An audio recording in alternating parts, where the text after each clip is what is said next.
mga Francesa! Eto na yung day 1 ng pagpunta natin ng Bohol. Syempre, pupunta muna ako ng terminal. Dahil maraming nag-uuwian from San Juan, La Union, marami ng pasahero nakasabay ko. Kaya ayan, for the center aisle, ang person. Okay na yan kaysa mahuli pa tayo sa ating flight. No girl, kaya pa? At meron kaming bus stop dito sa may banda ng Season. Meron pala akong mga nakasabay, ayan sila oh. And after nun, walang ano-ano, nandito na kami sa may NLEX. Mabilis din ang biyahe, mga 5 hours. Dahil malapit dapat sa airport ang bababaan ko, sa Pasay ako bababa para mas mabilis na ang pagpunta ko sa Terminal 2 ng airport. Nag-book na lang ako ng Grab para mas mabilis at mas madaling pumunta sa Terminal 2. First time ko lang sa Terminal 2 na mag-departure. Pero second time ko na to nasasakay ng eroplano. Yung una ay yung pumunta kami ng Puerto Princesa at El Nido. At ngayon, pupunta naman ako ng Bohol. Nakakapanibago dahil ang ganda pala ng Terminal 2 ng NAIA. Tips lang mga kaibigan, kailangan nakapag-online check-in ka na para mas mabilis na at mas smooth ang pag-boarding ninyo. After malagyan ng mga sticker at mabigay ang boarding pass ko, kumain muna ako dyan sa Jollibee. Then, papasok na kami dito sa gate 9. Dito kasi yung aming gate pa ako pumunta doon sa boarding area. Pre, kailangan ding i-check yung bags namin. At ayan, nakapasok na din kami. Walang immigration dito mga sis dahil domestic flight lang naman to. Hinahanap nga pala namin yung gate namin dito sa gate 9 kasi kami. Diyan yung area kung saan kami maghihintay. At pinapakilala ko pala sa inyo si Ma'am El at si Ma'am Leia. Sila ang makakasama ko sa journey ko papuntang Bohol. Dahil meron kaming field visit doon sa may Panglao. After how many hours, ayan, magbo-boarding na kami. Excited na talaga akong pumunta ng Bohol. Na-delay pa nga kami ng 1 oras. Pero okay lang yun, basta safe kaming makarating ng Boracay. Oy, sa Bohol ka pupunta sis, hindi sa Boracay ha. Ayun, nakita nyo ba yung aeroplano na yun? Doon kami sasakay. Eto na talaga, pupunta na talaga kami, boarding na. Group E ako.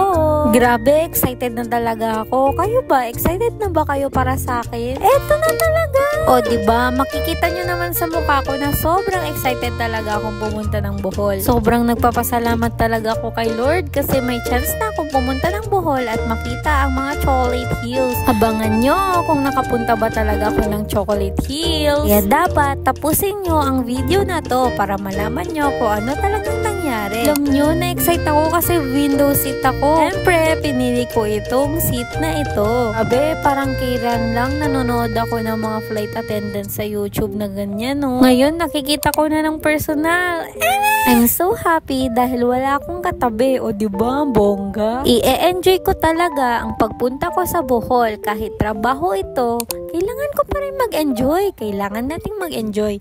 Dapat hindi tayo hassle at hindi tayo stress sa buhay. Excited na ako sa ibibigay nilang mga cookies. Ayan o. Water lang tayo. Baka matai tayo dito sa aeroplano. Grabe, ramdam na ramdam ko yung lamig ng aircon ng aeroplano na to ha. Kaya samahan nyo na ako sa lahat ng journey na pupuntahan ko pa. Kayo lang kasama ko. Wala nang iba. Minsan talaga mapapa-thank you Lord ka na lang at minsan nare-realize ko na lahat ng bagay ay may tamang oras. O diba, nakapunta pa ako ng Bohol. Thank you Lord! At eto na, nasa Bohol na kami. Nasa Panglao International Airport na kami. Diba, gabi kami nakarating kasi na-delay yung flight namin. Mahaba-haba man ang aming nilakbay at na-delay pa, at least nakarating kami ng safe dito sa Bohol. Yan, welcome to us. Nandito na kami, Bohol. Tingnan nyo yung sinasabi ni Kuya. Blue water. Samantalang yung Alona Beach, para siyang plaza dun sa dagat na maraming activity na open sa lahat. Ayan, nandito na kami sa hotel namin. Sabi ni Kuya, pumunta daw kami ng Alona Beach para matry daw namin ang mga restaurant along the Alona Beach. Pero kailangan na muna natin kumain. At syempre, dahil mahaba ang biyahe, kailangan natin magpahinga. Ayan, eto pala ang aking room tour. Mini room tour. Eto yung CR. Eto yung salamin. Dahil napagod ang inyong lingkod. Ayan, kinabukasan na. Grabe, ang ganda pala pala dito. Gabi kasi kami dumating kagabi, kaya yan, ang ganda. Miss ko tuloy yung asawa ko. Sana sa susunod kasama ko na siya dito. Ang ganda kahit makulimlim, white sand pa rin. After namin mag-breakfast, itutur ko muna sa inyo itong garden nila. Meron silang puno ng mangga, kung saan pwede kayo kumain din dyan, mga bamboo, na may daanan. At pupunta na tayo sa venue. Ito pala yung venue kung saan magkakaroon ng technical discussion at kung saan kami pupunta sa aming field visit. Mga mare, syempre hindi ko pwedeng i-disclose sa inyo ang mga naging usapan nila. Pero rest assured, para sa ikakabuti ng lahat ito. Naging successful naman ang field visit na ito, kaya napakasaya dahil marami na naman kaming matutulungan. Ang galing pala talaga ng Lobo Choir. Pakinggan nyo.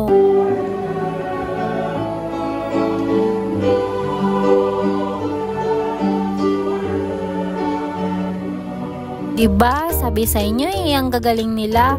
Eto, magagaling din silang sumayaw. Napakagaling talaga.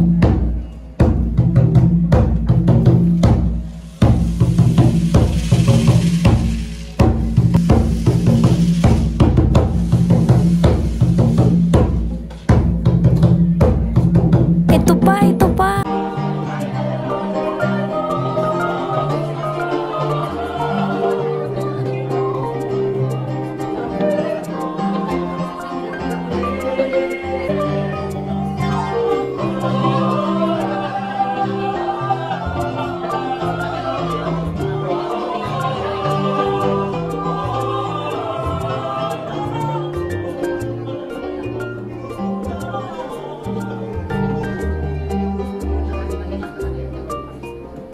Diba? Ang gagaling nila.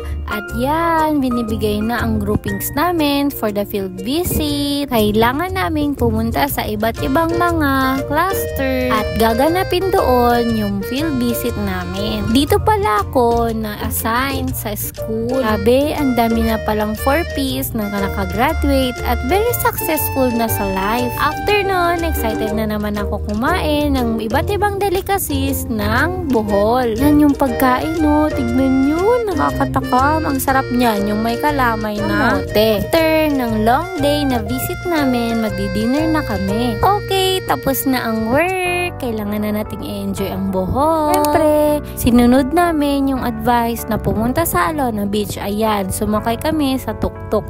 Tuktok ang tawag nila dito. Diba may tuktok na pala sa Pilipinas? Pero tuktok lang ang tawag kasi yun yung pinaka-convenient na itatawag ng mga foreigner dito. Sobrang dami ng mga turista dito, lalong-lalo na mga Koreans kasi may direct flight na ang Korea to Panglao International Airport. Siyempre, kasama ko si Ma'am El at si Ma'am Leia para mag-enjoy dito sa Alona Beach. Papunta na kami sa beach para walang San Juan to. Maraming restaurant, maraming naglalakad, maraming mga nag-hide sa mga turista kagulad namin. O diba, para talaga siyang San Juan. Parang di ako lumayo ng La Union ha. Pero mas marami ang restaurants dito. At maganda na din yung daan. Meron na ding semento. At marami na ring turista na pupunta talaga dito sa Alona Beach. Kaya ayan, samahan nyo na muna kami dito sa Alona Beach. Maglakad-lakad muna tayo at tignan natin yung white sand nila kahit gabi na. Gusto nyo palang mag-island hopping, maraming mga nag-o-offer dito sa mga tabi-tabi. Ino-offer island hopping, ganun-ganon, at marami ka ding mabibiling mga souvenirs. So, syempre, dahil tourist spot to, medyo pricey din yun. Minsan ka lang naman makapunta ng Bohol kaya sulitin nyo na. Dalawang way pala to. Meron sa left, meron sa right. Eto yung sa left. Pumunta kami dito dahil mas maganda daw yung ilaw-ilaw dito. Ayan, kunwari, patakbo-takbo lang sa beach. Sabi ko, go ma'am, tumakbo ka lang, i-video kita, bilis! Tapos, sabi ko, mama ko naman, tatakbo-takbo din ako. Tapos, i-video mo ako ha. Ayan, ganda-gandahan na naman si ate mo, girl. Madilim, go na girl! Sino ka dyan, sis? After namin maganda-gandahan sa beach, ayan, bibili kami ng popsicle at si Ma'am El bumili ng yogurt. Pag magagawi kayo dito sa may Panglao, itry nyo tong popsicle na to kasi masarap siya, promise. Mellow pala ang pangalan ng shop na to, kaya puntahan nyo kapag napunta kayo dito ha. Ang flavor pala na pinili ko ay cookies and cream. Syempre, paborito ko ang cookies and cream. Ayan, for the popsicle ang person. Grabe, sayang-saya ako dito sa ice cream na to. Ito lang afford ko. Hello, Ma'am Leia. Kamusta ka dyan? Sabi ko, ma'am, pa-video naman ako dito sa labas ng shop. Bilis, habang ninidilaan ko yung popsicle. Pero seryoso, masarap talaga siya. Promise. Kung nakaramdam na kami ng pagod, umuwi na kami at nag-night swimming kami dito sa napakagandang swimming pool ng Blue Water Resort. Oo, dito kami sa Blue Water, nag-stay dito sa may Panglao. Sabi ko sa inyo, napakabait ng staff at napakaganda talaga ng resort na to. Akalain nyo, dalawa yung swimming pool nila. Meron pa dun sa kabila, kaso di ko na video eh.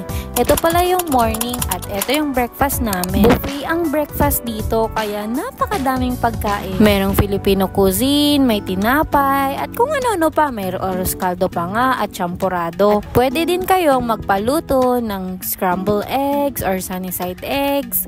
At kung anong-anong eggs pa. Last day na pala namin ngayon, kailangan na naming bumalik ng Manila at magkakaroon kami ng technical discussion via Google Meet. Pero bago ang work, kailangan mag-enjoy muna tayo dito sa Bohol. Kaya sinulit na namin ang breakfast namin. At ang maganda talaga dito, itong view habang kumakain ka, yan yung nakikita mong view. Diba? Ang ganda.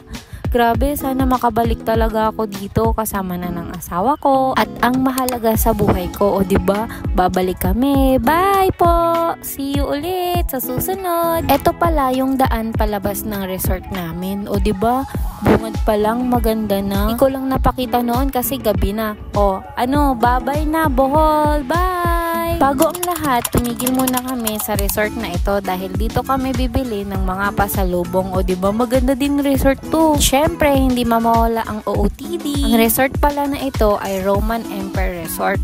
Meron ding nag-seminar dito na taga DSWD din. Pero ibang program kasi sila. Ibang program din kami. Kasama na naman namin si Kuya. Very welcoming siya. Ayan. Iikot ko kayo dito sa resort na ito. O di, tapos na. Maganda din dito sa resort na to kasi maganda din yung swimming pool nila.